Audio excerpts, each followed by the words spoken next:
Okay, I think I am live. Check in 1 2 3. Check in 1 2 3. Is the audio coming through? All right, so I'm here. Let me join the call here. Two.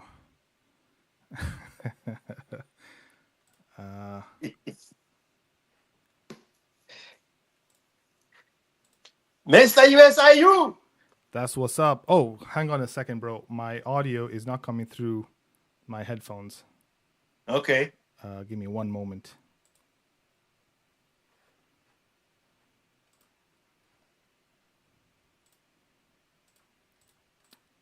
Oh, crap. I need to rejoin this call. Let me rejoin. Okay. Let's do it again. Okay.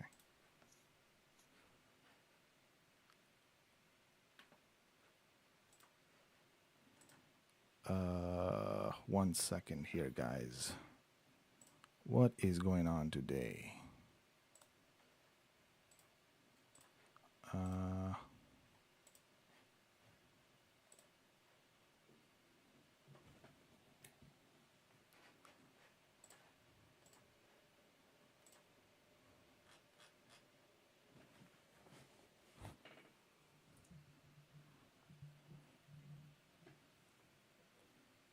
Okay.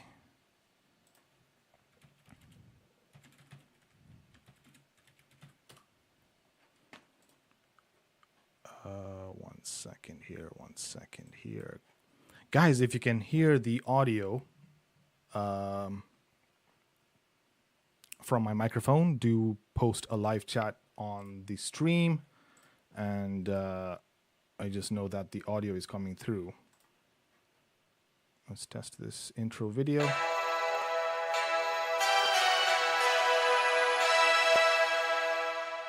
Chilloutrecords. Okay, that looks like it's working. Yeah.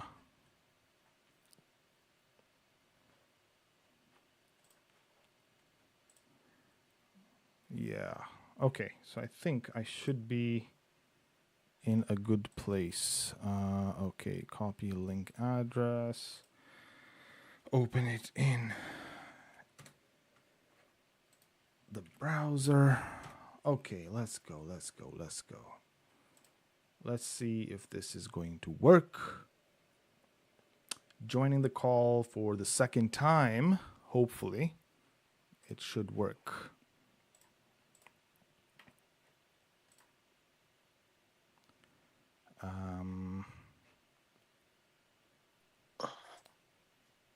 Okay, let's give it a try now.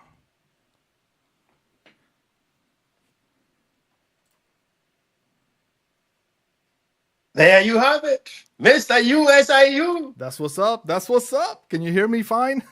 Yes, sir. All right, am I clear? Yeah, did you do a haircut? Yes, I went and got a haircut because I looked like a homeless person, and I need to stop looking like a homeless person and look like a normal human being, man. You just trimmed it on the head. That took away homelessness. The sides, the top, everything, man. I trimmed everything. You look different. Did you forget your glasses? My glasses, yeah, of course. The glasses are here. Once the stories start and the coffee hits, the glasses go on. Let's go, man. All right. Okay, let me just make sure that on my stream, I am sharing my screen. 1 second, man. All right. You have a live audience? I have, let's see, 2 people watching. Let's go. All right. 2 people. No, two is more than enough. Perfect. I started with 0 and I'm happy. I'm okay. I'm here to do a live. I'm still thinking about doing a live. Yeah, you should definitely do it, man. I'd love to join that. I need to do all those things, the connections with the what do you call this? OBM? OBS. Yeah. And know how to channel the sound into the yeah. I don't know. Why don't I visit the US? We can do a stream together. Come tomorrow. There's a British Airways that lands here. Actually, we now have 2 British Airways that comes every day. Is it direct flights? Yes. direct to Beautiful. Austin, right here. Beautiful, man. I'm there, man. I'm Yes. there. A big monster floats so elegantly in the air when it's landing. Nice. Sometimes they come next to each other with a KLM, same size. You know, I knew I've made it when I started saying that I only do direct flights now. I feel like I have. They save a lot of hassle. Oh yes. Oh yes. I've been fortunate enough not to need to go through the Middle East to connect to Germany, to connect to Yeah. Paris. Yeah. I'm like, what? Yeah. No, just Yeah. Beautiful, man. Beautiful. but I don't take it. I don't take it for granted. But it's a good thing. Nice, man. Yeah. I Yeah. remember when I initially started flying, I used to do a lot of connecting flights, and it was a Yeah. hassle, man. It Yeah. was a crazy hassle. First time I flew out of America was 2012. And we left from Austin to Atlanta. Yeah. There was like a 6-hour layover. My son was 5 years old. He was bored to death. Wow. Then from Atlanta all the way to Amsterdam. And then there was another delay there, like a layover. And then we got into a Kenya Airways with those weird Kenya Airways stuff. They don't like Kenyans flying. Damn. They make it so uncomfortable. Don't even get me started with the immigration offices there at JKIA, man. There was a And time. I was like, this madness cannot be sustainable. Yeah. But I was a brokey. In 2012, I was a true brokey. I had just gotten the papers. The papers were actually in the mail by the time I'm buying for the ticket. Where? That's how much I needed to go back to Kenya. Damn. But that route, man, was 33 hours. What? Yes. With a 5-year-old and his mother. Ah, man. Worst route I possibly will ever take. Damn. Yeah. Hey, man. I have taken the 14-hour nonstop from New York to JKIA, the Kenya Airways, the Dreamliner. But the service is the same, man. The attitude, you cannot change the attitude. Attitude is everything. Yeah. Being stuck with those people for 14 hours, sometimes you're even scared they're gonna put something on your food. Like, I'm serious. I'm not joking. It is that bad. The attitude of the Kenyan KQ staff upon fellow Kenyans. Horrible. Is it that Horrible. they have like, is it envy or jealousy or what is it? Like, Bro, some muckiness I will never partake into. I don't know where they came from or what informed that or what kind of struggles that they had to internalize that into whatever that thing is. But you can see it. There's no denying it. Me, I'm not a nice person. Me, I'm a real person. So I'm just going to say the things the way I see them. The interpretation is upon to you. yeah. But on the flip side, when you're flying inside the country, from The local flights, yeah. Nairobi to Mombasa, for instance. now they treat you different because now you belong to a different class that flies. My best experiences with Jumbo Kenya and Jumbo smaller Jet. KQs. Jumbo Jet. Is it Jumbo Yes. Jet, I think? Yeah. Yes. Yeah. It's in those local flights. Yeah. Yeah. Nairobi to Kisumu, Nairobi to Mombasa, Malindi to not Malindi, was it? Yeah, Malindi back to Nairobi. Yeah. I've done several of those trips. Enjoyable. Yeah. Because now they are treating you as the flying class amongst fellow Kenyans. Man. But on the international arena, why are you flying? That Water. Kenyan experience was so bad. When my son was 5 years old. Ah, Man. at some point, my son was asleep, and I asked them to bring the food for him when we wake up. But when I saw the attitude, I was like, I'm not going to let my son eat that food. The only way to not see it is to pretend not to see it. And I'm not the exception. And I'm a very judgmental person. Me, I'm all those bad things. I'm all those bad labels. Yeah. But the only way not to see it is to pretend not to see it. Man. Yep. And the one for JKIA, I mean for New York to JKIA. Yeah. That was in 2022. It's a recent flight. Yeah. Man. Yeah.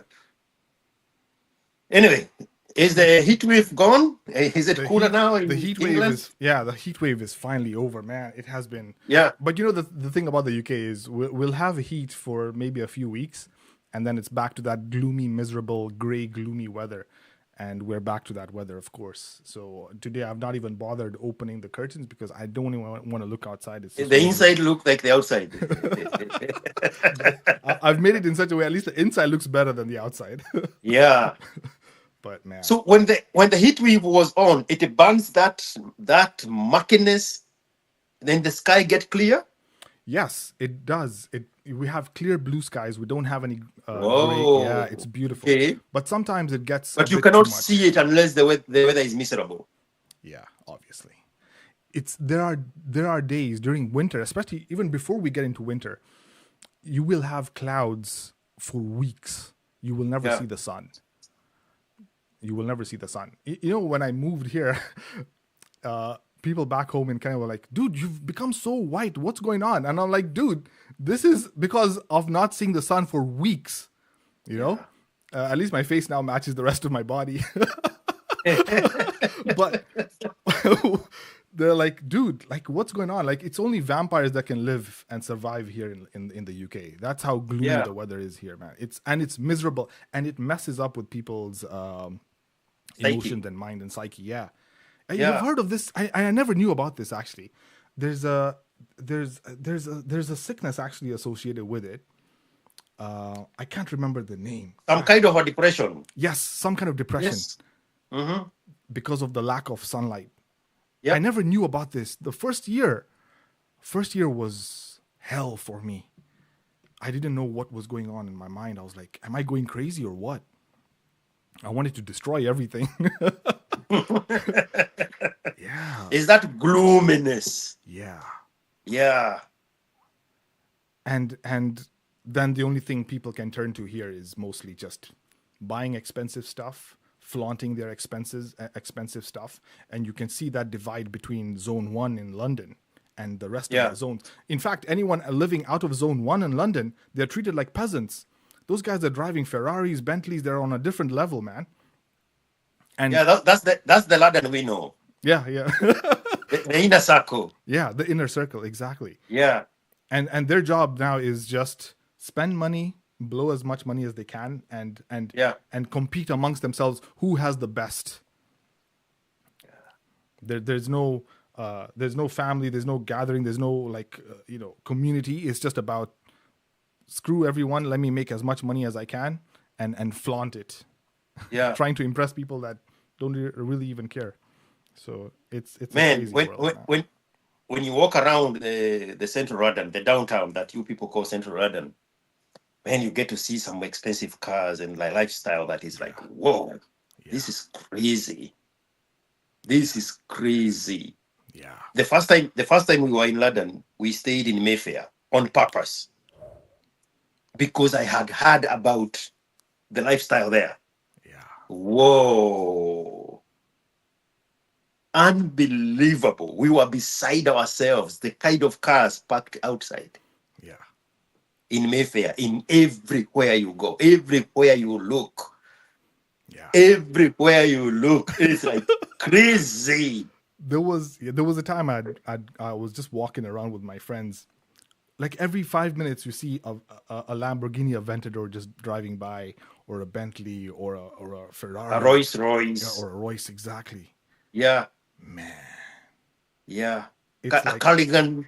yeah, When we were staying by, I think it's called Mayfair, Hotel Mayfair.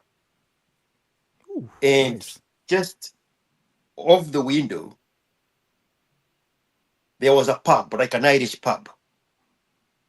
And up to midnight, 1 o'clock, there are people drinking outside. It's November Yeah. Oh, and it's cold. hmm. And the cars parked outside, it's a Culligan, it's a Bentley, it's a this kind of a Rolls Royce, it's this. I'm like, what the hell is this? Yeah, Somebody just drove a Culligan like the size of a house and man. just parked it right there at the end of the street. Um, Shepherd Market was the name of the little place. And there is a pub there. When you turn the corner, that's where the Mayfair Hotel is. And there is a Scientology church in front of it, like 300 years old. It was such an interesting experience. And then at midnight, we are walking from Sexy Fish through the streets, and everything is busy, like Yeah, it's noon yeah, at midnight. People are still lining up to get to clubs, yeah, to get to restaurants yeah. at midnight. Man, I was like, this is crazy. Yeah, man. At that level, with that kind of money, I just feel like those people are living in their own world. But the thing is, the sad reality is, I feel like that power and money is so heavily concentrated in central London. It's not Yeah, being evenly distributed amongst the countries, because if you look at up north of the country, Sheffield, Wales, Cardiff, Birmingham, Manchester, all these places are, even the salaries, the wages are not that good. The cost yeah, of living is lower, but even the standard of life is not that good. Even the train system, the train system and the transportation system basically in there is not as well developed as it is in London. you yeah, know and when you talk to people outside of the UK and you tell them, yeah, UK, they only know London, they don't really understand that there are also other cities and like places outside of London, but all right. most of the business is just in London, and that's how it is. I don't know if it's ever going to change that. People will start moving their businesses more outside of London, because of this heavy concentration of wealth and businesses, the rents, the cost of living is just exponential, man. If you look at apartments and houses, how much they're going for in central London compared to maybe in Manchester or Bradford, Leeds, and all these other areas, it's miles apart. Even Bro, in this last time we were there in December, we we also went to Manchester. We are staying in the best neighborhood, in the best Airbnb. It cannot match anywhere close to London, close to central London. Nothing. It's just a regular neighborhood. yeah, And that is the best. When we looking for a car to rent in central London, we got a Bentley delivered at the house. way, In Manchester, uh, the only car we could get was a Jaguar. There was nothing else that is important. It's like life here and life here. yeah, yeah. That's the massive gap between like the And super wealthy. you can tell even the quality of life in Manchester, the city itself, Yeah, is not the same like yeah, Central London. yeah, And we were fortunate enough to also take a 4-hour train back to London. and we saw all those little tiny The small towns. houses and that big land. Yeah, yeah. Open spaces. Yes. Even the way that people are living, because you can see the regiments, they live in neighborhoods Yeah. totally different from London, in the same country, 4 hours apart. Yeah, yeah, yeah. Crazy. It's wild, man. It's Yeah. wild. I was very close. I was actually thinking of moving up north because the Mhm. houses were cheaper there. And I really wanted to buy some property up there. But I was like, fine. The good thing is my job is remote, Yeah, but the quality of life, the interactions I not the get to same. do here, Yeah, close to London, I'll that's definitely that's miss what you're that. paying for. That's it, exactly. That's exactly what you're paying for. Yeah, yeah, It's all good, man. I'm yeah, happy where I'm at, man. It's all good, man. yeah. Anyway, man. So, how are you feeling, man? I remember you texted me you were not feeling that Man, great, I'm man. feeling better. I don't know if anybody can notice. I don't have my usual energy. Yeah, today I feel like you're down. It's no I problem, get man. I get sick every 18 years. The Not last time too I bad. got sick was 2000, maybe 2006, because I remember very well how that went. And I get bothered by the smallest of things. You wouldn't believe it. Yeah, yeah. An allergy can keep me off work for 2 weeks. Allergy. Damn. In Texas we have cedar allergy. When the cedar trees are flowering, Yeah. that powder, that pollen bothers me. Then there is the pigweed, just a random grass that affects me. Then there is the ragweed. But in 2006, it was mold. Oh, This is the first time I discovered mold can kill me. yeah. Actually, mold, if you're not careful, It yeah. was bad. Damn. And the kind of allergies I get, there's no way to describe them. Because at the height of me being affected by it, and coming from Kenya, having had malaria, having had typhoid, Yeah. it's a mix of malaria and typhoid. Oh, man. What the hell? Holy, holy. And it's mold. That 2006. In the workplaces where I was working, in springtime, March, it's a lot of rain and it doesn't get dry enough.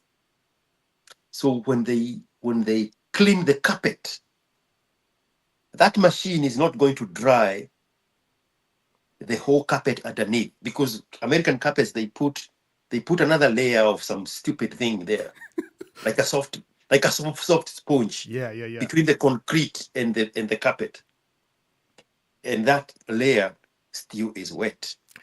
And Shit. because the outside is not hot enough to heat the cement slab to eliminate the water, then mold started growing right underneath it. Oh, man. And at the time, I had no idea what was bothering me. Bro, I got sick.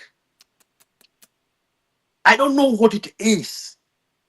And I'm getting the same symptoms like malaria and typhoid. Man. And at the time, I was dating a little Asian girl, and her father was a doctor. Oh, nice. So she called her father and described my symptoms, Yeah. and the father prescribed prescription strength medication for me. Yeah. And that's how I discovered that mold is my enemy. Mold, yeah. Here, 20 almost 20 years ago, 2006. man. And that was the last time I was sick. But I'm telling you, it knocked me out for 2 weeks. 3 days ago, I could not even be seen here I'm having watery eyes. I'm blowing my nose. Yeah. If you look carefully, there are bruises around my nose because I have blown my nose like 100 times every day. That's how bad it gets. I get headaches from hair. Allergy. That's it. Nothing else bothers me. Once every 20 years. So in the next scheduled sickness, I'll either be dead. Man, don't even speak Or they about. will misdiagnose me for old people's disease. Don't talk about being dead because they're already. You've got like a line of haters, man. Dude, speaking of I dead, love it. You have no idea. but dude, I create them. I manufacture haters. oh, man, dude, I watched that video. You know, YouTube is a weird platform. It just recommended this video, and I saw your face on it, and I was like, wait, this is a video about IQ, but it's not on IQ's channel. This is something interesting. So I clicked that video and I watched this lady, and this lady was ranting like there was no tomorrow. And she was there ranting about how you you are being accused of deporting illegal Kenyans in the US. Mm-hmm. Yeah. My first question was, if you have found them and you know that they're illegal, deport them. That is fair. That's fair. That is fair. That's fair. But nobody cared to know what I had said. I had said something worse than that. And I'm very curious. I wanted to know, actually. I was like, I gotta talk to you about this one today. I was very, very curious. So, and for you, probably I'll give you an example with the Nigerians and the Ghanaians. Mm-hmm. Every time a Ghanaian man or a Nigerian man come to the UK, he establishes himself, and then he brings a woman. Yeah. And the woman goes to nursing, and the moment she starts working, she appends the man. That is the trajectory. Wait. What do you mean appends? What does that mean? She will find a way to eliminate the man from the equation. Oh yeah. We see those fights all the time in the UK. Oh yeah. Oh yes. So in the UK, they are motivated by pure evil on the side of the woman, who feels now that this is a Western world and I don't need a man. And now that he has brought me here and I have gone to school, now I am a nurse, I'm making the same money or more money than him. Yeah. I don't need him. Now I need to find a way to kick him out. Okay? That one we understand. Damn. Yeah, it's true, but yeah. But for America, there is an extra layer to incentivize the women to do exactly the same thing. And it's a group of terrorists, a group of women, a terror group. And that's the one that trains the women. When you come here, when you are brought here, you need to get your ducks in a row. And you go to school to take advantage of this man so that you can stand on your own and be independent. And when you do that, let us know. We will show you how to eliminate the man. Damn. We will coach your kids to say nasty things about your man to get him out. Man. So, in my search for a fight, I said, if they can up the number from $750 to $1,000, yeah. I, George, NGA, I'm going to fill a Boeing 747-300. It's a double-decker Boeing. It carries over 500 people. I know that Boeing because it's the first plane that I flew in when I left Kenya. It has 2 levels. I said, if you up the number to 1,000 per person, I can fill a whole Boeing 747-300 with these terrorists that have been terrorizing Kenyan men in America. Right. So everybody say, no, we did not hear that. We did not hear that. We did not hear that. George is deporting Kenyans. I was like, bring it. Bring it. Let's go with it. Oh, that's wild, man. That's wild, man. Robert SFDC, salute, gentlemen. Thank you for joining the stream, bro. I hear you. I can see you. And now the things you had with that mouth bitch. Hey, man. Dude, she was ranting. That's so crazy. The things you had her know about me. She did not come to America until 8 years later. Oh. We came here 2001. Yeah. She came here 2009. But in that video, she's telling you she was watching through the window as George beat his wife. She was in Kenya. And she wouldn't come until 8 years later. But who is there to listen with nonsense? Man. But you know what they say? You know what they say? George still gets his payoff. I don't know where they say it, but they say it. So her medicine is doing warm-up and push-up. And the day will come and it will be so evident. It will be so evident. This one here has George's signature on it. Me, I like fighting in the open. Me, I don't know how to fight in the dark. Behind closed doors, behind people's backs. Yeah. True, man. Man, that's wild. You know how they say if his signature is not there, he's not the one who did it. You know, right? Like the way back in Lokabe bombing and all these terror nations like Iraq, Iran and Libya's sponsored terrorists, they always had a signature. You can look at a pattern of a terror attack and you can tell that one there is from they left like a calling card. They left like a calling card. Yeah, I see what you mean. Yeah. That one is from the Tamil Tigers. That one is from the Kurdis. That one is from the Rigas. That one is from the Mujahideen. So the one from George will have a clear signature.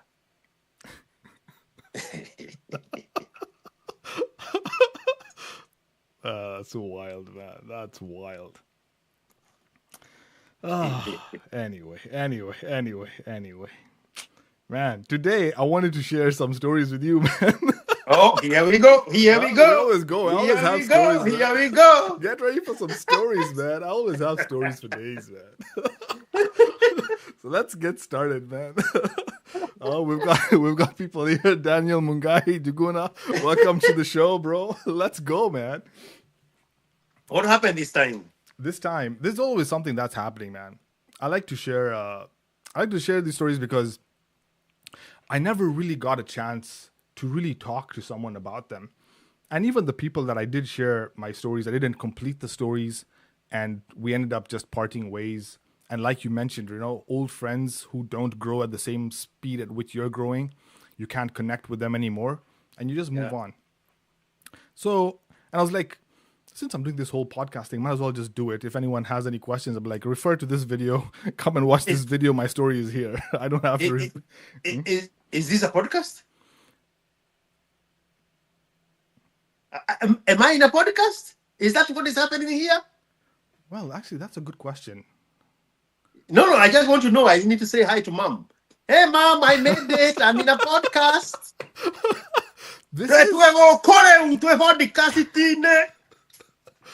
It is it is a podcast, I guess you could say.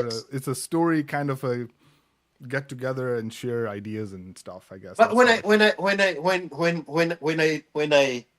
when I listen to podcasts, especially coming from Kenya, the Kenyan podcast, there's a whole deviation of products when they have the Kenyan connotation to it. They are not genuine. I don't know how to say things in a nice way. The fakeness that they got, they came with from Facebook and IG. Yeah. They still bring the same fakeness onto what now they want us to call podcast, which is why you don't know any of them, because they don't make any meaningful any movement on the needle, because they used to give the same stories as hapa kwa Facebook. These are the same people from IG. There is nothing they are saying here that is real.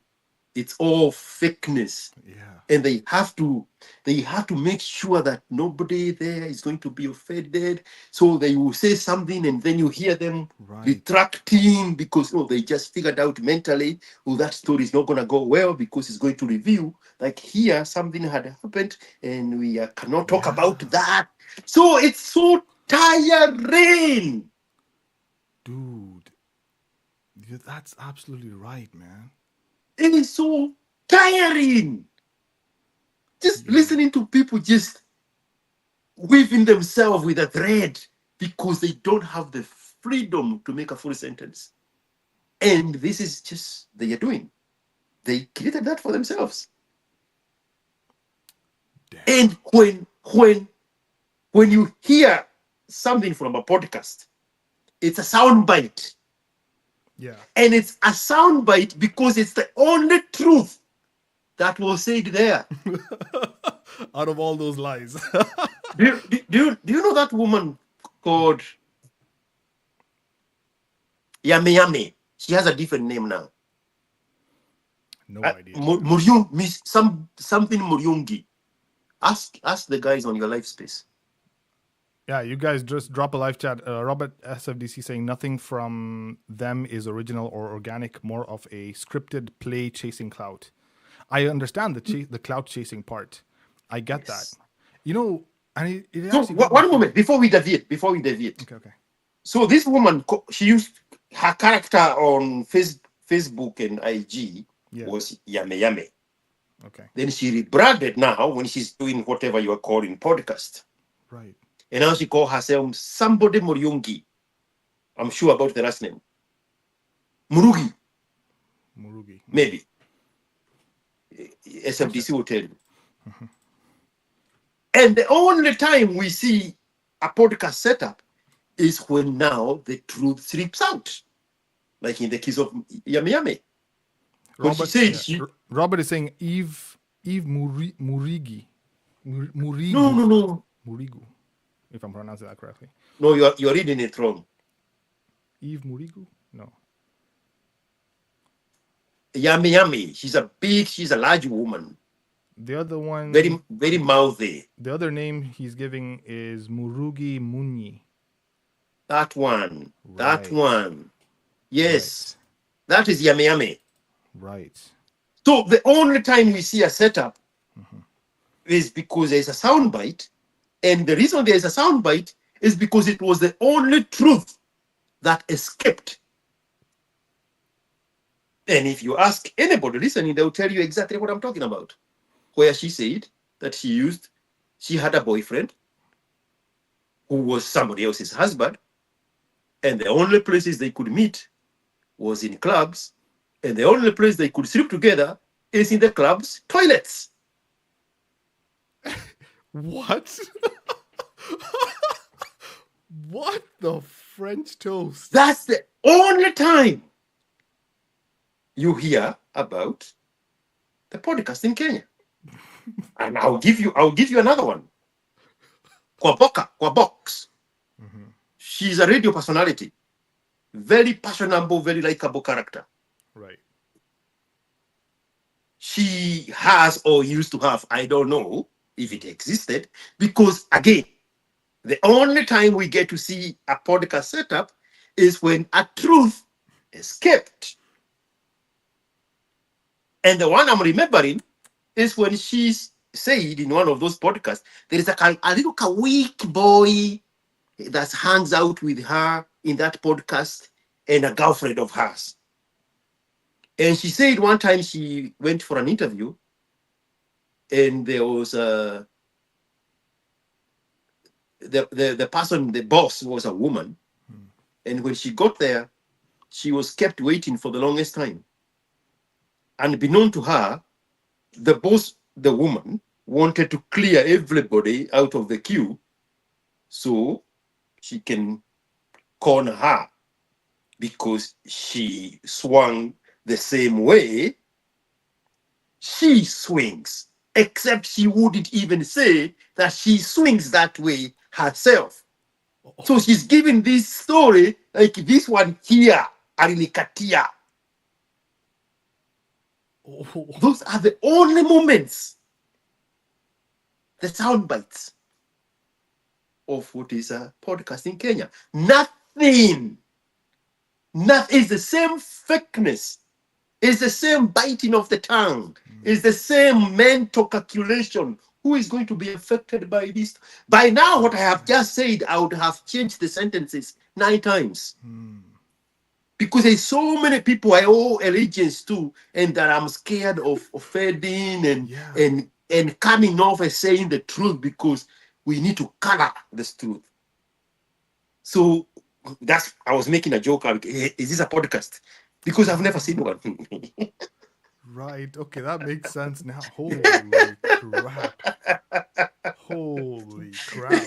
Like the way I see this interaction is just me sharing a story, and it's not a story, it's a freaking life experience, man.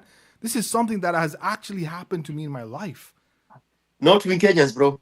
Not with Kenyans. Not with Kenyans. Not with Kenyans. It's just, there is a natural hesitation there to be real. There is a natural hesitation to be real. So these things don't take traction.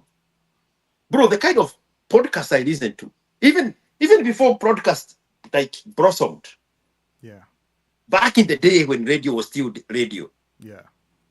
Yeah. I used to listen to Radio Wire, something about a New York Minute, like real stories, people just giving their real experiences, wildest of, it looks like confessions. Right now, I listen to The Hidden Brain with Zaka, the kind of people he brings in, the kind of how deep they go into these conversations. Yeah. I listen to Matt King. He brings people who have made it in the business world and how they started.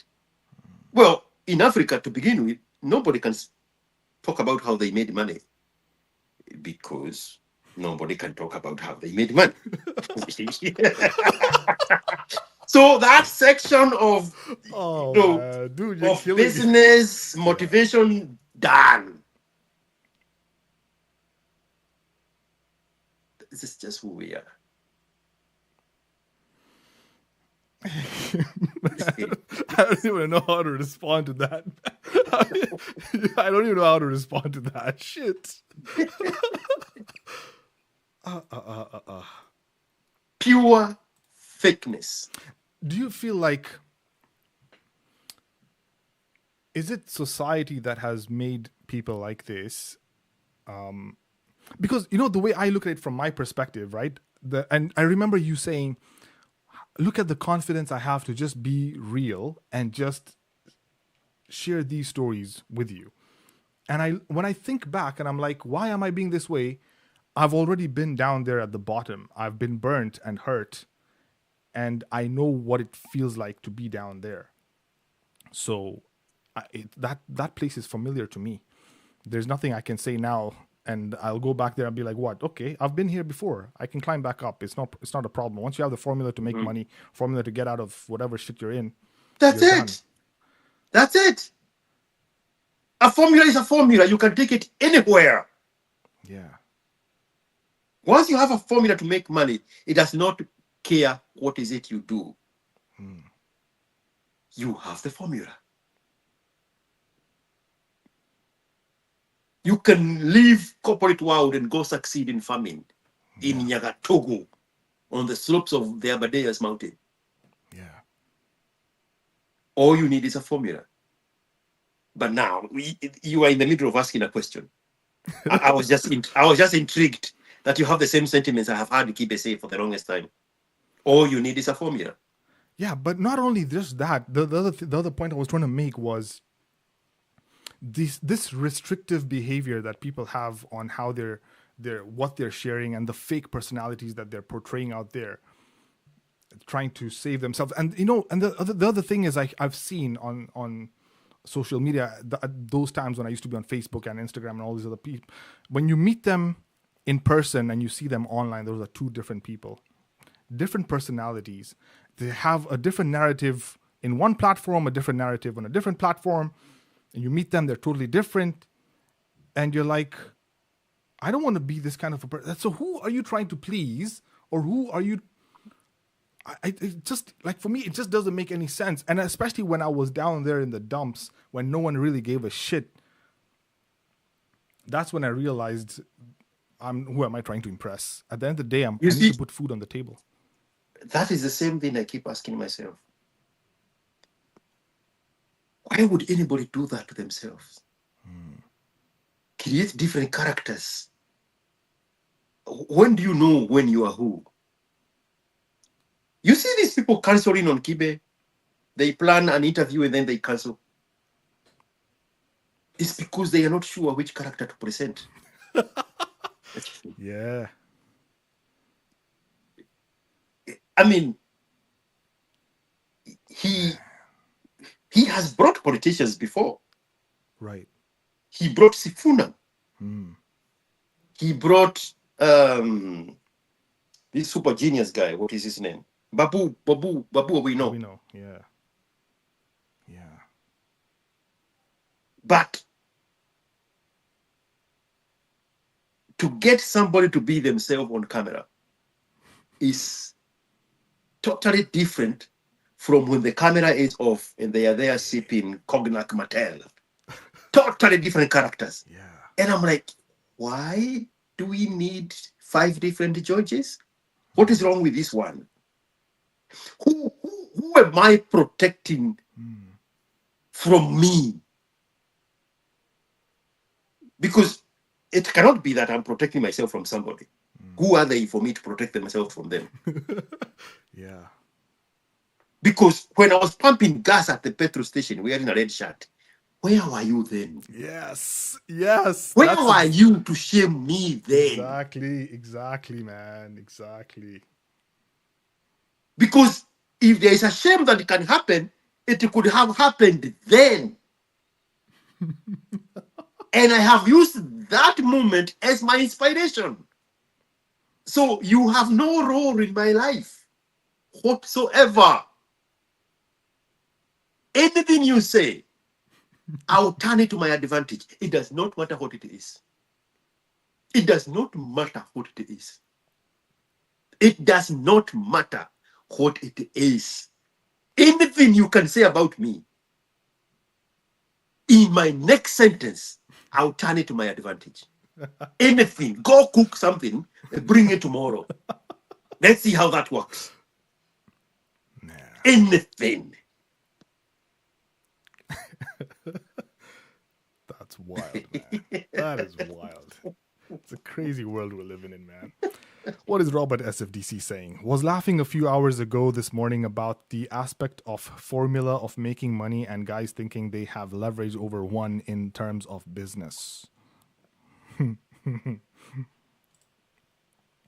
No, formula is formula. Formula is formula, man. Formula is formula. Speaking of making money, bro.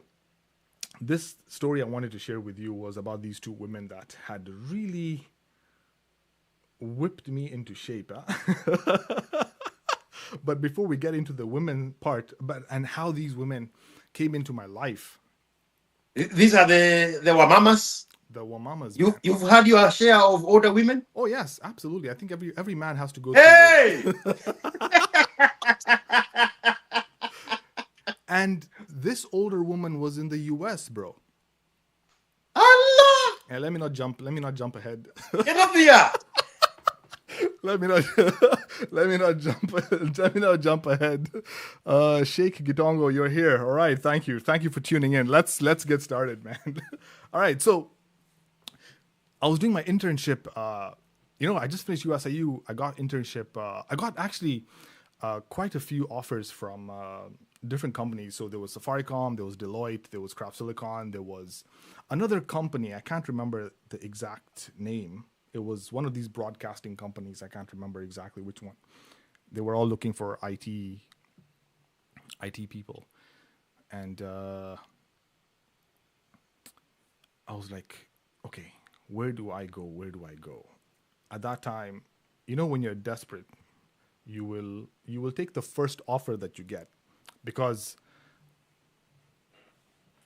most of my classmates who were applying for internship at that time, right before they graduated, for your degree, before you graduate, you need to do internship so that you get some skills, and then after the internship, if the company likes you, they will hire you. Mugo, say hi to IQ, Mugo Junior, and who else is here? So there's Sheikh. Tell them to say the super chats. Salamu waachie wa mama zao. Bro, speaking of super, dude, man, that's even a story for another day. Freaking hell, man. How how I know I have haters? Let me just tell you this. How I know I have haters. How does a channel have 200,000 views and only 400 subs? Explain that shit to me. Make that math make sense to me.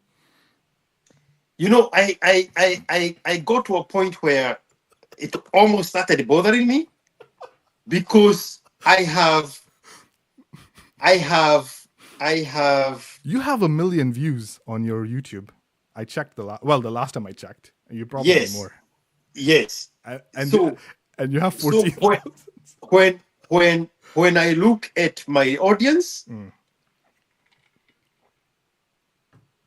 the numbers are almost like 60-40, sometimes 54, 54-48. Yeah. And I'm like, why are there as many unsubscribed people watching as subscribed people? Yeah. And then I went deeper into the analytics. Majority of them watch it on TV. And they watch it on a laptop or a computer. Right. No, but on laptop and computer, you can easily hit the subscribe button. On TV, maybe it might be a bit tricky.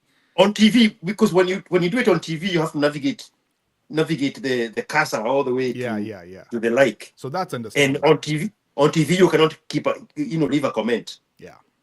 So there is that culture of watching on a big screen. And the downside of watching on the big screen, it eliminates the interaction. Because now it becomes a broadcast.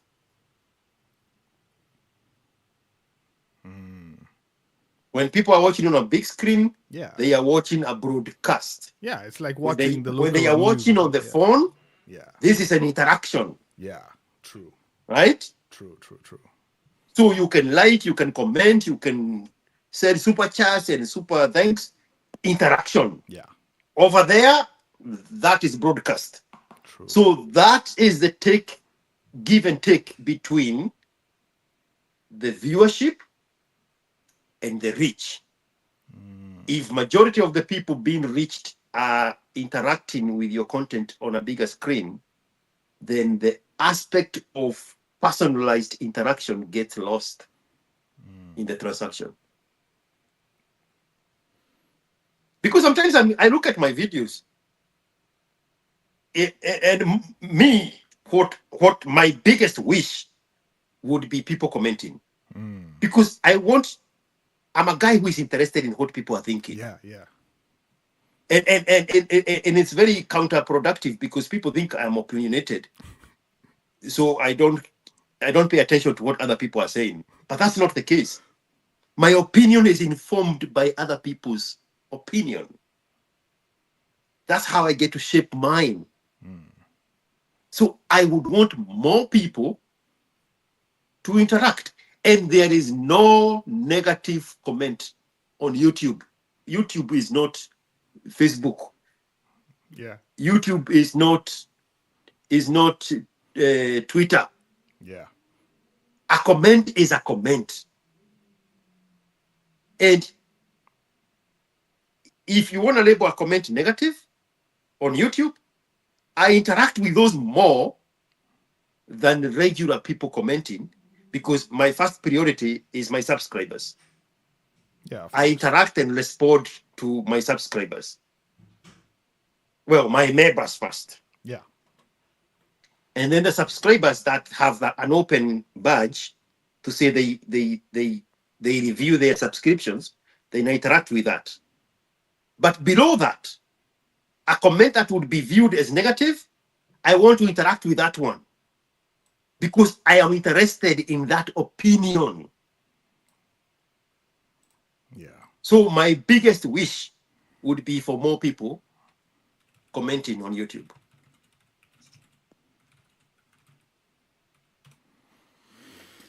Yep. So you are saying you see a lot of viewership, but people not subscribing. And also on the part of subscription, and this is true on the big screen, you can watch YouTube from the YouTube button, without ever signing on to your YouTube channel. Yeah, true. So when you want to like on the big screen, it tells you to log in first. Now that is another whole group of people that are left behind from subscribing to your channel. Yeah, that is true, man. So it's a give and take, but the priority would be number one, subscribers. Yeah, I would place commenting second, above membership. As valuable as memberships are, the interactions there is what I'm looking for, because this is interaction. Exactly. I want this conversation to continue in the comment section. Yeah. All right, let's go back to our mama. I need to first lay some context, man, because without context, I don't want your mind wandering away into La La Land when I'm sharing this story. So, I got internship at this company, and at that time, they told me, we do not pay interns. And the internship's supposed to run for 3 months. Straight up on the phone when I called them, I called the HR department. And in Kenya, hey, this is something that I really wish it needs to change. It's like you need to know someone to get into a job rather than your skills. Your skills are irrelevant. What you've studied is irrelevant. Your CV, how you dress now is irrelevant. You need to know someone, and then you can get in. What kind of bullshit is this? Because even the way the word you're looking for is corruption and nepotism, but in reality, it's networking. Oh man! So I was very lucky that I knew someone who helped me get into that company, and they told me for the first 3 months we're not going to pay you. I woke up at 6 a.m. to go for this job, and they were saying, you. So at that time I was living in Nairobi West, and the company was located on Waiyaki Way, behind Deloitte offices. Is that other company, Craft Silicon? Westland. Yeah. Oh, the old Deloitte, further close to Kangemi. Yes, exactly. So now behind their offices was another company called Craft Silicon. They've built this. You've heard of the Little Cab app? Is it Little Cab or whatever? Yeah. I was the first developers who were on the team who built that app, man. Yeah, but that was back then, and even that time when JumboJet had an app. I&M Banking had an app. I mean, all these banks, most of these banks have apps. I was a junior developer on the team building those things. Anyway, so for 3 months, you got to work for free, man. Hey, man, it was difficult. I wake up at 6 in the morning, get ready, report job at 8:30 in the morning, leave 6:30 in the evening. By the time I get home, it's 9 p.m. Yeah, long hours, My crazy hours. goodness. And you know how Nairobi traffic is mental. By the time I get home, it's like 9 p.m. I'm exhausted, Yeah. completely done, man. And I sacrificed a lot just to get into this job. I worked with them for the first 3 months, and I really, because I really wanted the job. I didn't want to end up like, okay, after I finish the internship, I don't want to end up back living at home and, I don't know what I'm going to be doing with my life. I want to still carry on in this field that I'm in. So I did my level best to, I guess you can say, kiss ass and just be with these guys through and through. Yeah. They worked Saturdays. They were working Saturdays as well, man. So Saturdays they do a half day off, in a half day in the morning. I mean, even they say half day Saturday, but by the time you get home, it's like late afternoon, and that Saturday is over. There's no That Saturday. Saturday's gone. Yeah. So 3 months down the line, finally, I came to negotiate the salary, and these fuckers offered me 50 G's. Now 50. Now I know that sounds high, fine, maybe for some, but not for your industry. Not for my industry, especially not for my industry. Yeah. And at that time, I was obviously living with my parents, and at that time, I mentioned, my dad was sick, so he was bedridden. His medication per month was like 6 G's on just insulin medication, all that kind of stuff. Rent was about 35 G's. So I'm on a 50K salary, bro. How the hell am I supposed to now clear rent, clear, all these bills, and still have money for my own transportation? So that's now where the whole Chill Out Records music production stuff came into line. So I would do that on the weekends, make some side money here and there, hapanapale. So I was doing that, and then I was also still doing a little bit of what my dad was doing before, which was the DSTV satellite installations. So I do that sometimes on the weekends as well, especially if I take some time off from work. I'd go and do some installations and make some money on the side. So that's how I was struggling and just making ends meet. And I was like, 1 year. So after they gave me the offer, and they're like, okay, this is what we can pay you, and you just work for us, and that's it. Bob's your uncle. I carried on with my life there. 1 year later, I was like, there's no way this is going to work. I can't, because I remember very clearly, it took me 1 year to save, I think, 60K or 70K for a plane ticket to fly the fuck out of Kenya. Because I remember the reason I'm sharing this story is because when I heard your story on Eric, every time with Eric, and I remember the last time you told me you had shared something with them, and I went back and watched it. I was like, everything that you said, I could relate so perfectly, because this was exactly my experience. I mean, probably yours must have been obviously even more worse than, but anyway. It took me a year to finally save this kind of money. Yeah. And now at that time, I was conflicted between two countries. So I could either go to the UK or I could go to the US. Okay. And the reason I'm saying this is, in my mind, I was thinking, half my relatives from my mom's side are in the US. The other half are in the UK. My mom's youngest sister and I think 2 brothers are here in the UK, and another sister and I think her other brother is now in the US. And I was thinking, what if I reach out to these people, ask them if they can host me for some time, I got a job there somehow here and there, and then I just move out and do my own thing. So this was my thinking back then, and this is 2015. So I was like, I think around 25, and I reached out to both of them, and none of them reached out to me. None of them got back to me and said anything. And that time I was on Facebook. So, and I was obviously friends with them on Facebook. I could see them posting pictures and things. Oh, we're here. We're, especially the one in the US who's living in Miami, Florida. She's posting pictures regularly on Facebook there in her 6-bedroom house, indoor swimming pool and all that kind of shit.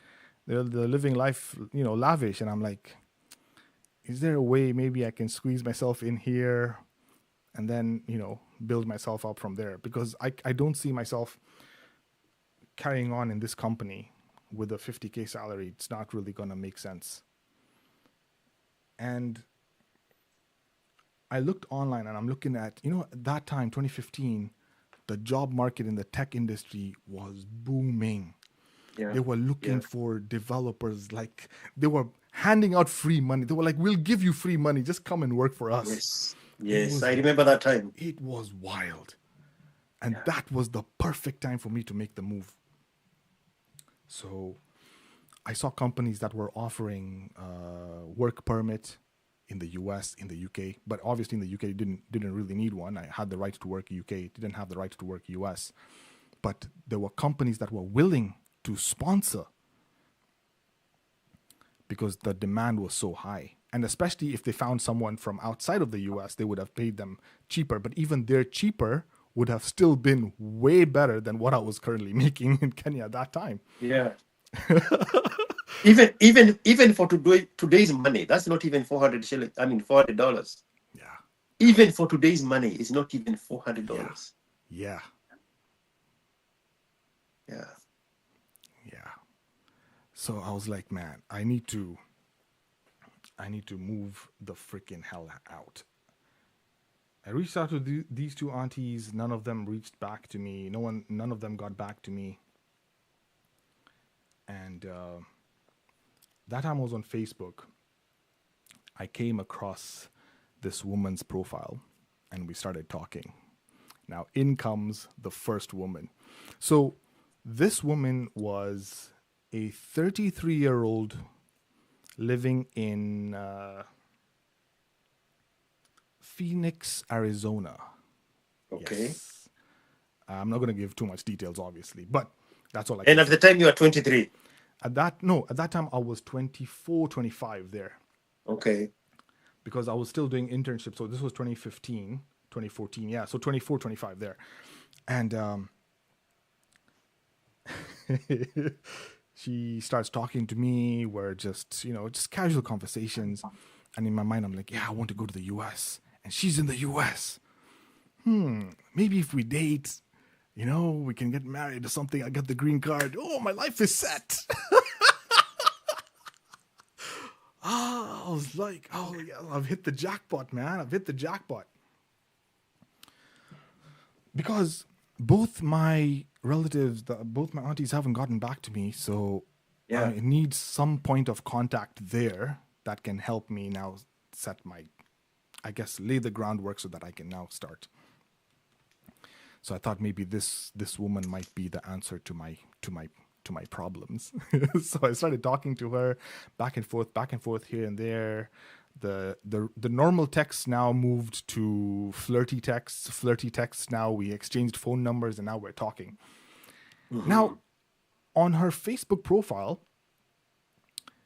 she only had pictures of her face. Like she didn't have like full body pictures. You already know where this is going. Damn it.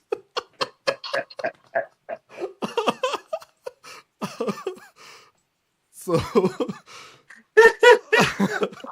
okay, so it's a white American woman on Facebook. Like, oh wow, beautiful. Wow, a white girl. All right, so we're talking. Everything's good, man. And that time, Man, I was skinny. You know, when poverty hits you, you're nice and slender. You're in good shape, man. You have all the six-pack abs and everything. You look like those Afghanistan mujahidinis. Exactly. Robert SFDCS jumped ahead and said, handicapped white woman.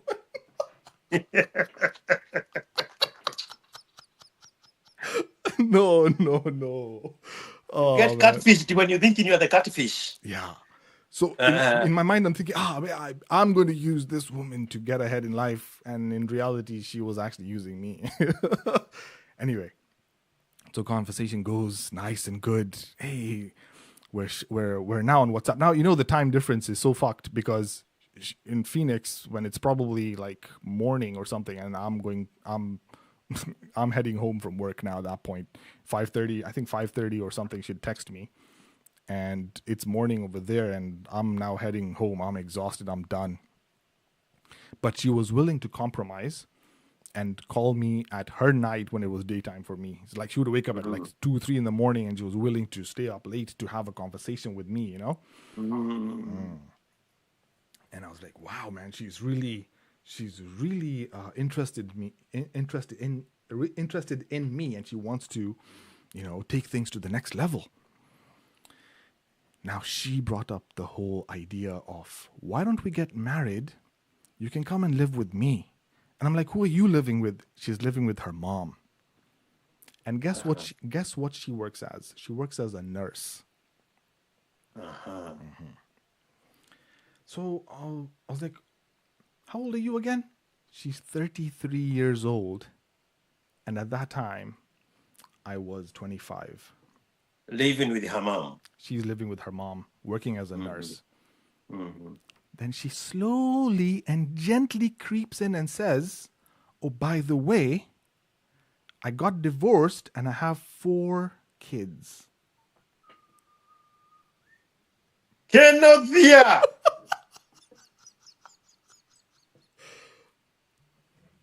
Bro, she made it sound like it's nothing. So no more. Yeah, she made it sound like it's nothing. Like, don't worry. Most of the time, the kids are with her mom. You know, she's free. You know, she's just going to be focusing on me. We're going to have an amazing life together. And she even told me stories of she wants to have a little girl. Yeah, man. You're going to be baby number 5, but also you're going to give baby number 6. Hey.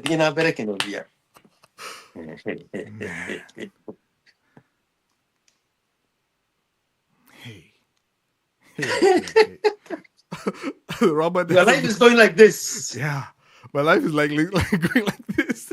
I'm trying to figure out. I need to get the fuck out of this country, and I have this offer, and this offer on the table. This is the offer I have on the table. This is what I have to deal with, because none of my relatives, no one was getting back to me. Like, no one wants to assist you, especially when you're down and you're desperate. You know. Yeah. These guys are not getting back to me, because even if I do have the right to work, like, okay, I show up here to the UK. I don't know anyone. No one wants to talk to me. I have relatives, but they're not even responding. Like, what do I do, you know? And I was weak and I was scared. I was like, I can't go to a different country on my own without any support or connections with anyone here, you know? Yeah.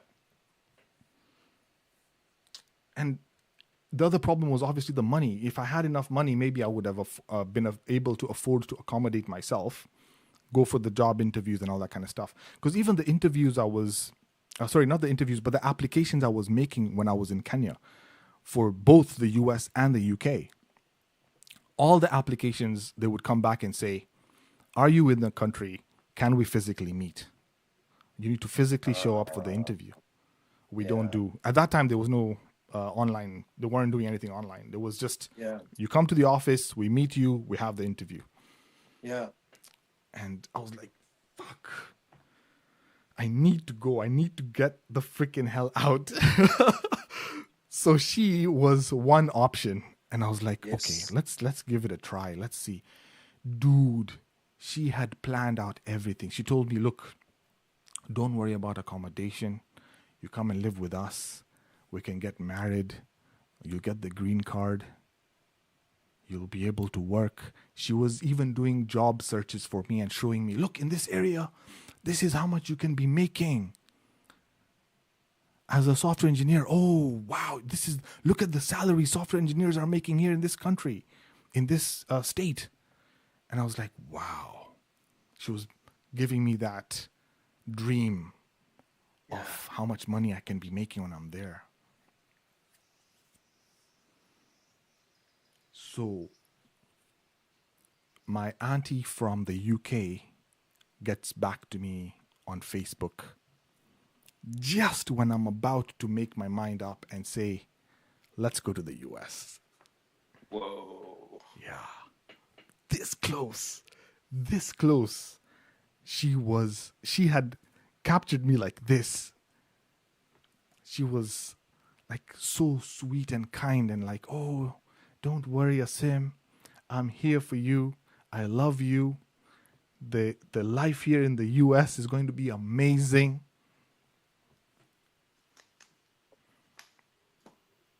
And then you saw her pictures. No. We never even did video calls, bro. We didn't do video calls. She sent me pictures, but all the pictures she would share is just her face. And the face pictures, she would post them at such an angle, like you don't see the rest of the body. You just see her face at a weird angle. And, she was like, no, this is how I take pictures. I'm shy. I don't want to take a lot of pictures. Yeah. And me, there I am, the idiot, posing for her like this. Oh, yeah.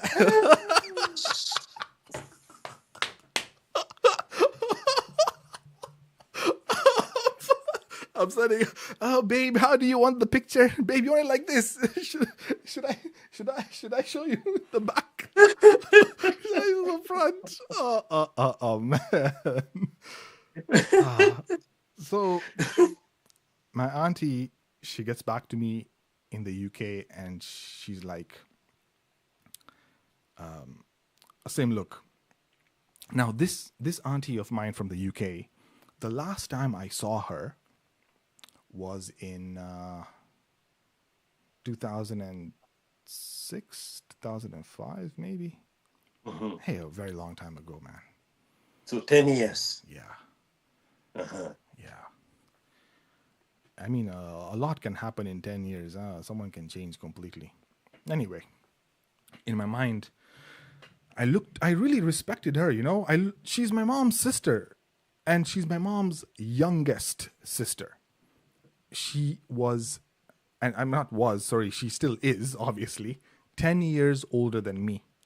So at that time, when I was 27, she was 37, or 24, she was 34. So we were planning, and she was telling me, look, Asim, I understand the situation you're in. I know what happened to your dad and everything. Sorry I took some time to get back to you. I will pay for your ticket. You come and live with me. We'll help you search for a job. I was like,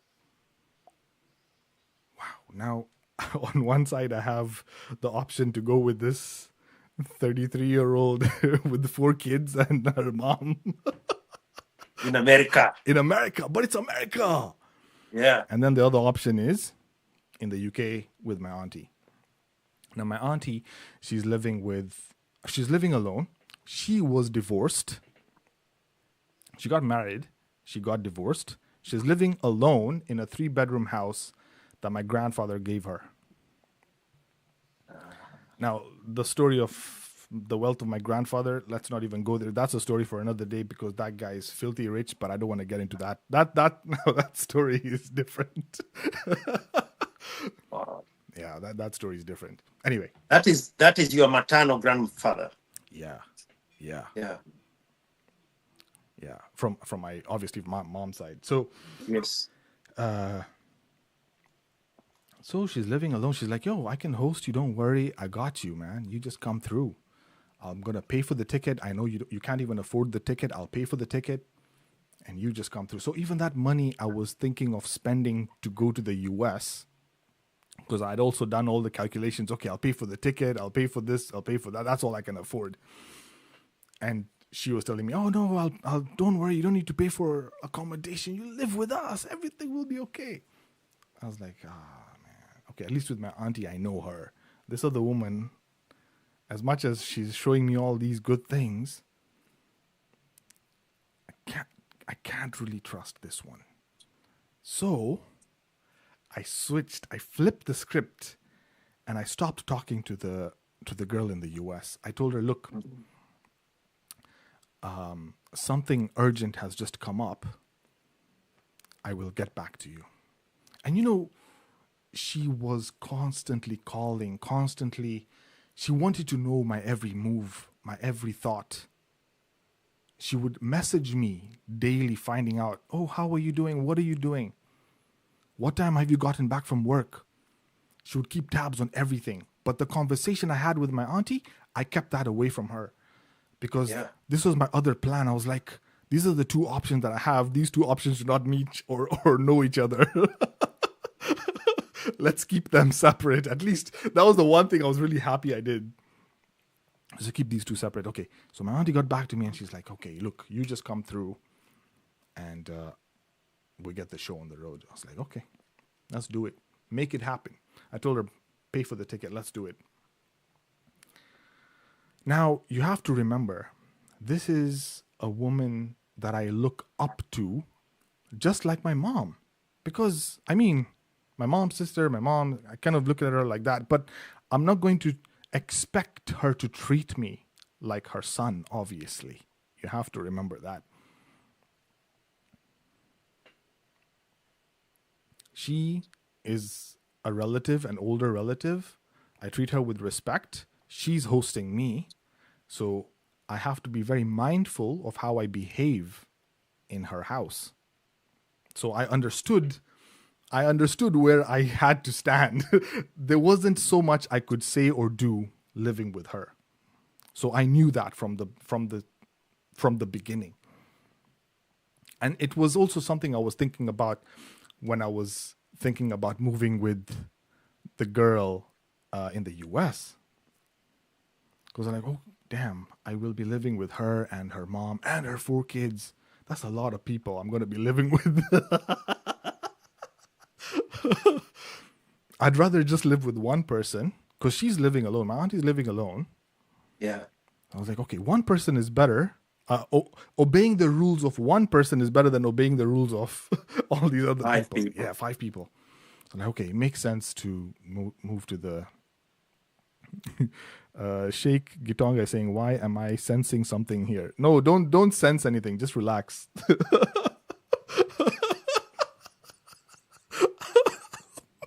Okay, so my auntie was like, okay, you come through and everything's gonna be fine. And so she booked the ticket for a Wednesday. I'll never forget. It was Wednesday in February 2017, was it? Oh, 2016. Mm-hmm. No, 2017 February, yes. And she wasn't working on Wednesdays, so she booked the ticket and she told me, all right, you just come through and I'll be home the whole day. I'll wait for you at the airport. I'll come pick you up and I'll bring you home. The first day I landed, man, she was so nice. She was so nice. Like my auntie, she was like, oh, Asim, it's so good to see you. I'm so happy you're here. You don't need to worry about anything. Like she showed me she showed me the area. She showed me the house. She made me really comfortable on the first day. The next day even, she obviously had to go to work the next day. She left posted notes everywhere in the house. Oh, this is what you do to do this. This is where you go to do this. So I could easily navigate myself around in the house. And it was a nice big house and I was pretty happy. Because bado ulikuwa na ushamba ya Kenya. Yes. Because obviously I don't know how the postage system works. I don't know how the trains work. I don't know how anything works. So she's just showing me this is how you have to do everything. I was like, wow, man, this is. I didn't have very high expectations of her like showing me around, but she actually did a really good job of being very nurturing and welcoming. I was like, wow, okay, Mhm. this is nice. Well, that didn't last very long. Huh? 3 days. 3 days later.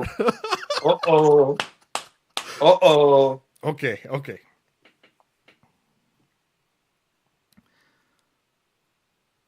One day, I think, was it one? It was a 3 days or 2 days later. A package arrived in the mail. And you know, at that time, I didn't even know how packages arrive. Like, you know, people just drop off a package at your door, they knock on the door, and you can pick. I was like, wow, damn, that's home delivery for you. So, a package arrives. I look at the package. It's a dildo. Oh, shit.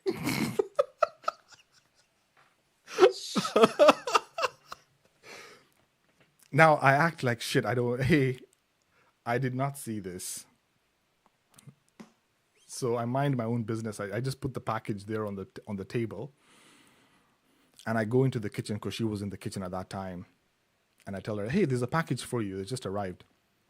She goes, she picks up the package.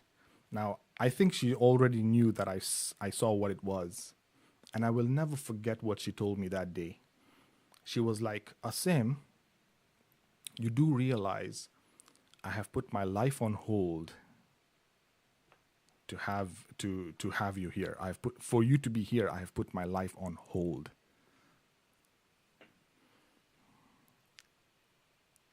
Whoa.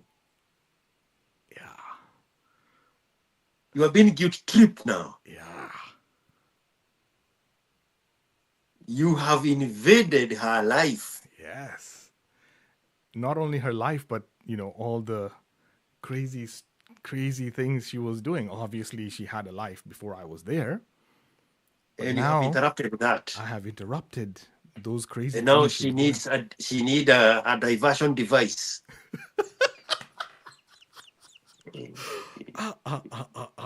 Oh man.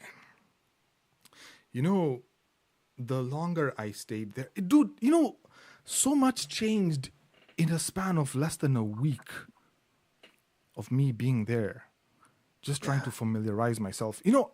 I'm supposed to be focusing on trying to get a job, but because of the culture shock, the environment, the way things are done, and then now I have to deal with the things that she's also doing. Because you have to remember, this was someone I looked up to. As I put her at the same level as my mom, and my mom is a very traditional woman. My mom, kudos to my mom, she has been with my dad regardless what happened to my dad. My mom was there 100%, man.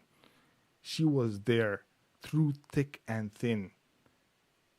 She was like, really taking care of the family. Like, she made sure most women would have just run away. Like, oh, this guy's sick. Oh, this guy's not, paying the bills or whatever. I'm leaving. And in our community, it's totally different. When a marriage happens and the community and the family have brought two people together, that marriage is now till death do us part. Mm-hmm. Yeah.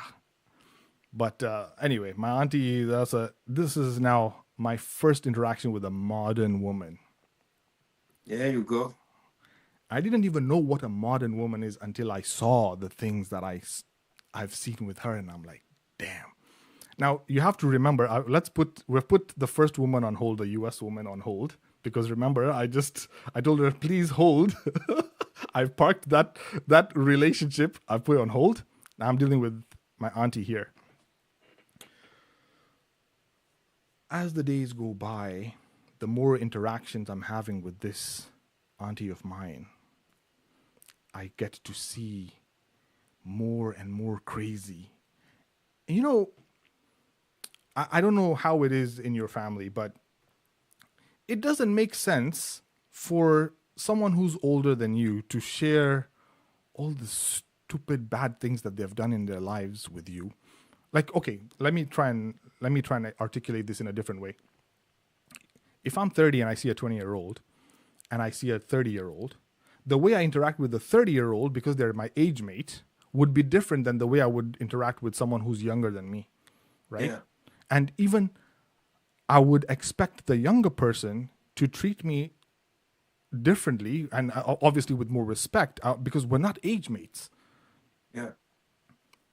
So, but the way she was interacting with me, even though she was 10, 11 years older than me, it's like we're age mates. She would come and sit in my room and we would have a conversation and she would start telling me about her previous relationships. And she starts telling me about this affair she had with a married man. And then the point where she starts talking about the size of his dick. And I'm just like, do I really need to hear this? And I'm living in her house. It's her rules. I can't stand up and say, get the fuck out. I don't want to hear this this story. Wow. Man. She's dumping all this garbage onto me. She's telling me all her life stories and stuff. And then she's asking me, I said, why aren't you opening up? Why aren't you also telling me about your past relationships? What the fuck, bro? Yeah.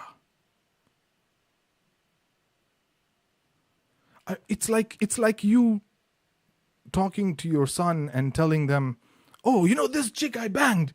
But then she didn't have one titty was smaller than the other one.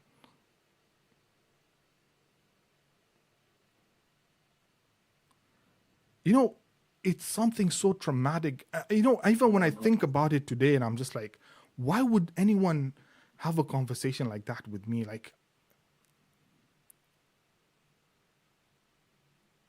And Robert SFDC is like, was she drunk or was she sober?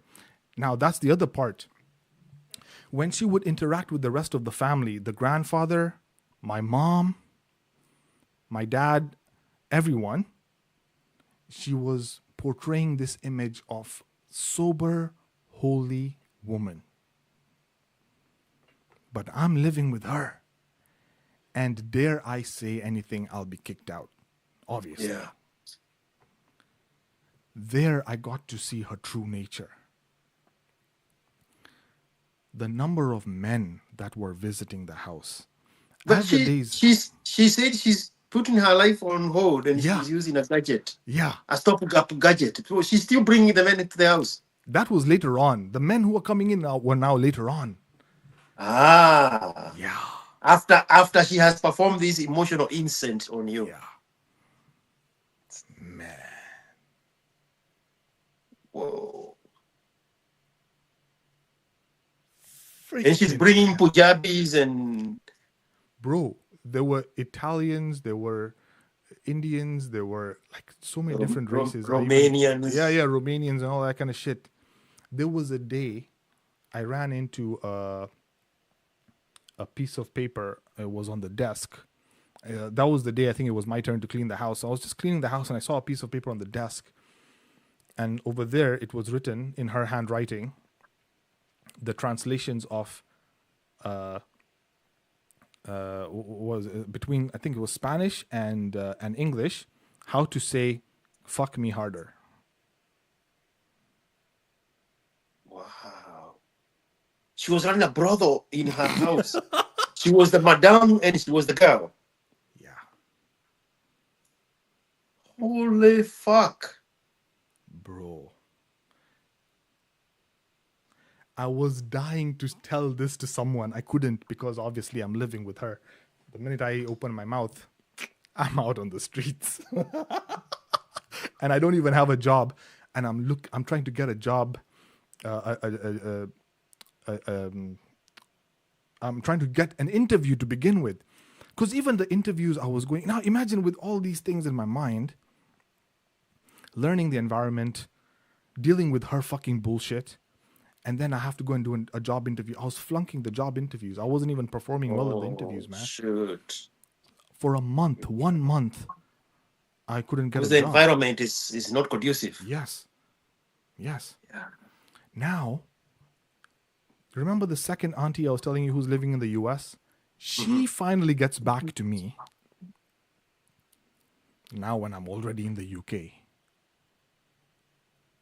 And now suddenly she has some advice for me and she says, "Oh, Asim, is everything okay? I saw your message. I've seen it now. I'm like, yeah, everything's fine. I'm just here in the UK. I'm trying to find a job and I'm not able to get a job. I'm just searching, just pray and hope that everything works out. And she has the nerve to tell me, oh, Asim, if you don't get a job as a software engineer, why don't you just get these other janitor jobs, or why don't you get a job as a salesman at Tesco's or something, just do something here mediocre to pass the time. Wow. Man. I was like, I can't deal with this. I need to completely go into my own space. Yeah. And study hard and prepare for these interviews. And I need to focus. And the only way I can focus is I need to stop interacting with this auntie of mine, because she's toxic as fuck. She used to do, I don't know if it was like she was doing it deliberately or what the fuck. When I tell her I have an interview the next day, the night before, she would suggest we go out for dinner, and she'd take me out to a fancy restaurant, and we would sit and have dinner till midnight.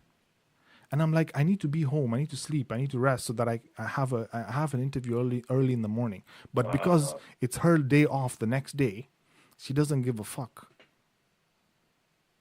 Like, I honestly don't know what the freaking hell was wrong with her. There was alcohol in the house. Obviously, I couldn't tell anyone about it. There was alcohol. You're the keeper of the secrets now. Yeah. I had to. The family secret keeper. Man. Yeah. She's sharing all these stories that I have no business knowing. I don't really need to know these affairs that you've had with these men, with married men. I don't need to know these affairs. The other day, a plumber came in to unclog the toilet, and she shows me texts of her and the plumber flirting.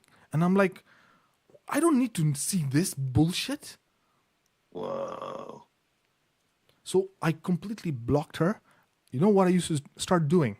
I lock myself in my room. And I just study, read, practice for the interviews, apply for interviews. I did this for like a week. I'll never forget that day. It was just mid-March. There was a day I went for 3 interviews that day. I lined up my interviews. I said, I'm going to do 3 interviews this day. 3 job interviews. This was after studying hard and like really just focusing. I went and did those interviews. All 3 companies got back to me and said, we will hire you. Wow. Then I had the luxury to pick one. I was like, okay, I'm going to pick one which is most convenient for me to travel to, commute to, because I have to commute to this company and, go there. Yeah. And now, once that whole process of me getting into the job and now I'm getting paid, now at least money is coming in, now my auntie's like, oh, by the way, all those that month that you didn't have a job and all you've been using electricity, water, and all these kind of things, why don't you start paying me rent?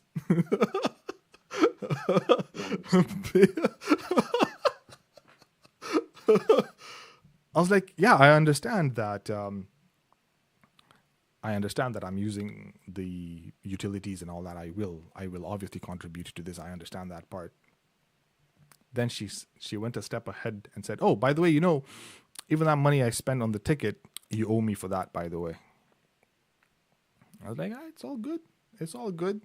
It's no problem. I'll pay you back. Because the minute she knew I was making money now, all right, now it's time to, pitch in, obviously. And there's no discussions about what about the money I need to send back home. My parents need to pay. They haven't paid rent. They haven't my dad's medication and all that kind of stuff. So, man, it was a fucked up time. Man. Yeah. And every time I have a call with my mom, I can't even. I'm dying to tell her the situation here, But but you can't. I cannot say anything because my mom and her sister obviously they are talking, and when they talk, they're just on good terms. Oh yeah, everything's fine. I'm praying 5 times a day. Bro, Allahu Akbar. Allahu Akbar and all that shit, man.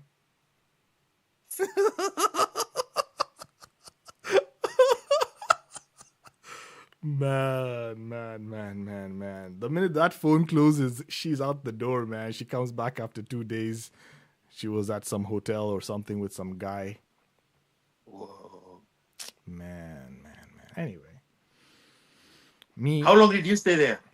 6 months. 6 months, bro. It took me 6 months. Well, technically, I started working for 5 months. Gosh. It took me 5 months to finally save up enough to move the fuck out. That is a long time, bro. That's a long time, man. That is a long time. And then, the idiot that I was, like as if I don't have enough problems, huh? The idiot that I am, I now start talking to that chick in the US and I share my UK number with her. Man, I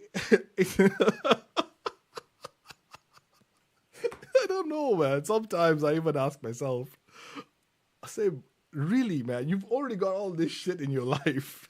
Why are you bringing in more shit? And here's the juicy part of this part. You know, when I moved and I started making all this money and now I've got access to all this good food and everything, I gained quite a lot of weight. Yeah. When I got on a call with her from the US and she saw I was big, she told me, I don't think it's going to work out. What?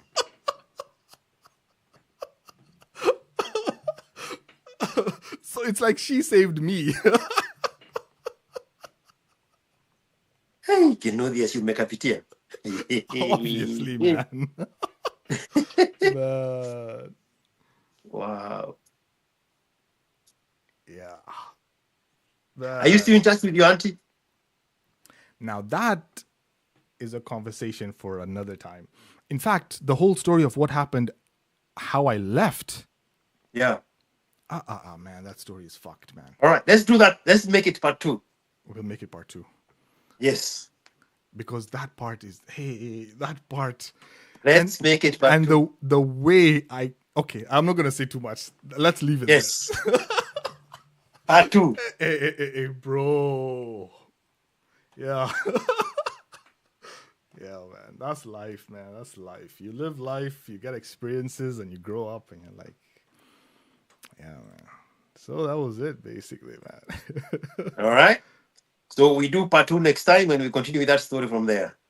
Absolutely, bro. Absolutely. And I'll have recovered, and I'll have more my mojo back. No, but you've done a good job, man. You've done a good. At least Man, I'm powering through. You're powering through, man. I really appreciate it, man. Yeah. Anyway, bro, thank you so much for your time, man. This is all. Man, your stories are never ending. Now we have a story to look forward to. I will definitely share it, man. It must be shared, man. Because how can I go through all these crazy experiences and not share these stories with someone? This place you are living in, was it in Central? So her house was in, I think you can say Zone 7? Yeah, Zone 7. I'm currently in Zone 6 now, so I moved out from there. Okay. Yeah.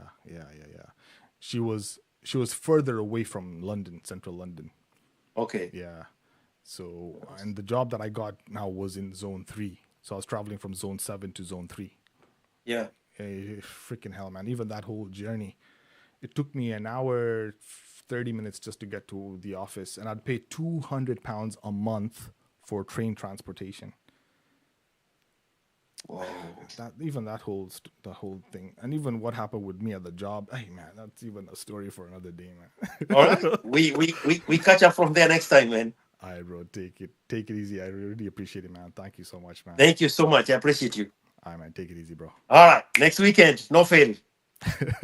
We're here. Hang on. Let me look at my calendar. Oh, it's on this other phone. I can't find it from here. It's all good. We'll figure out something. All right, bro. No worries. Be in All touch. right. We'll be in touch, and then we'll take it from there.